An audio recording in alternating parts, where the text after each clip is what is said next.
I have an announcement to make. 2 days ago, I turned 50 years old.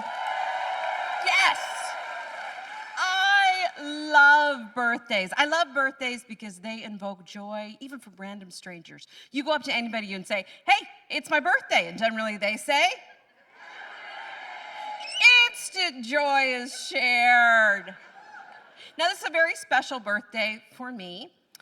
Turning 50 means I am a middle-aged, well-intentioned white woman. I have been a well-intentioned white woman for years. Now, you can tell because I care. I mean, I really care about people, about ideas, about issues. And if I don't understand an issue, I'll read a book or 6 or 7.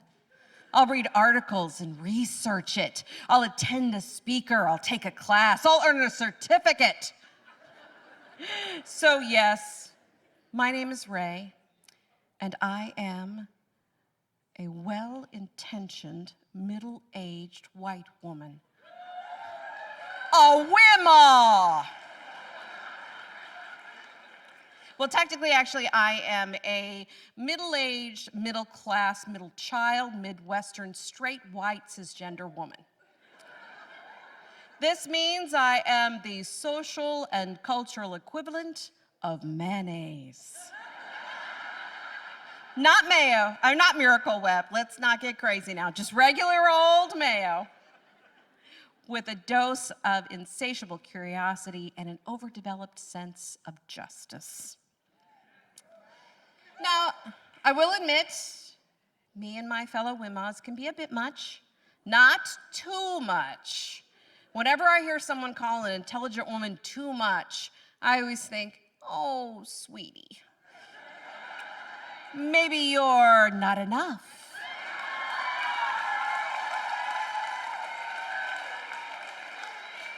But I will admit, I'm a lot. Especially for my family, so I wouldn't want to be married to me. Too much there. So power to my husband and to my wonderful boys.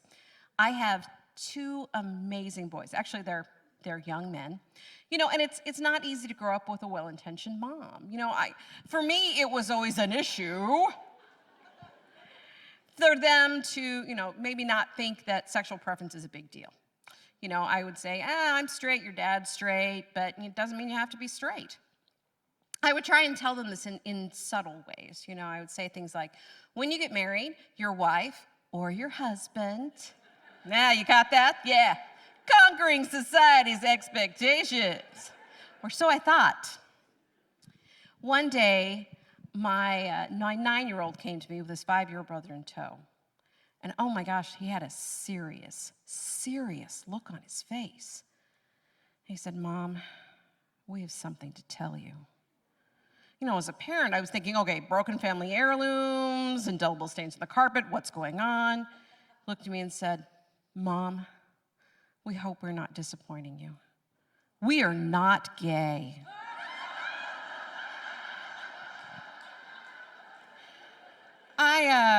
I think my face did something like this. What? Okay. Seeing my 5-year-old look at me with a somber expression, I decided I better add something into the mix here. So I said, oh, honey, I'm not disappointed. I just want you to be you. They were completely unconvinced by this argument, but satisfied their point was made. They went upstairs to watch SpongeBob SquarePants and play with Star Wars figures, as everyone does after a life declaration. I was stunned. Quick fact, whenever things don't go as intended for a well-intentioned woman, we're always stunned, always. I wanted to free them from society's constraints. Instead, I essentially forced my children to come out as straight. I wanted to open doors, but the way I was presenting it made it about the size of a pet door. You will get married. It will be to a man or a woman, and apparently I want you to be gay. Still, I was really relieved they were even listening to me. And for me, that day made me relook at that door. Made me start to think about gender and identity and sexual preference as more than an either or. Not one or two notes, but a whole symphony of possibilities.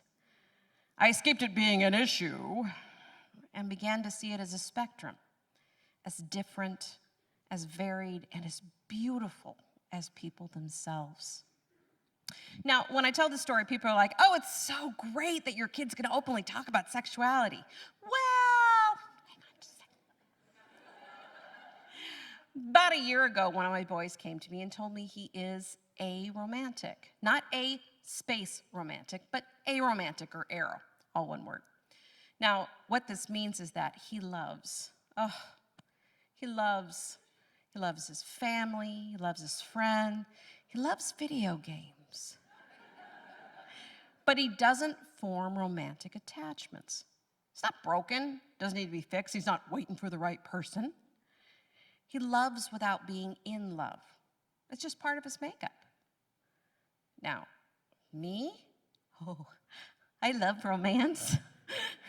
I root for imaginary characters in books and TV and movies to get together at the end. I read romance novels. I even dabbled in writing a couple. I read fan fiction, people. So I think he saw a familiar face that day. What? Huh? Well, I think I was able to stumble out something like, I'm so honored you told me, but really it took, a couple more conversations and a really funny YouTube video for me to actually begin to fold the idea of aromanticism into my thinking.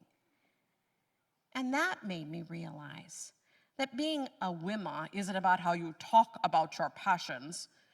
It's about how you listen and you let them evolve.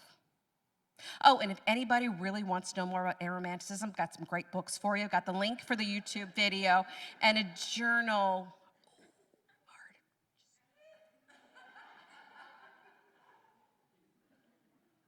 Here's to the W.I.M.A.Ws of the world. May we keep learning.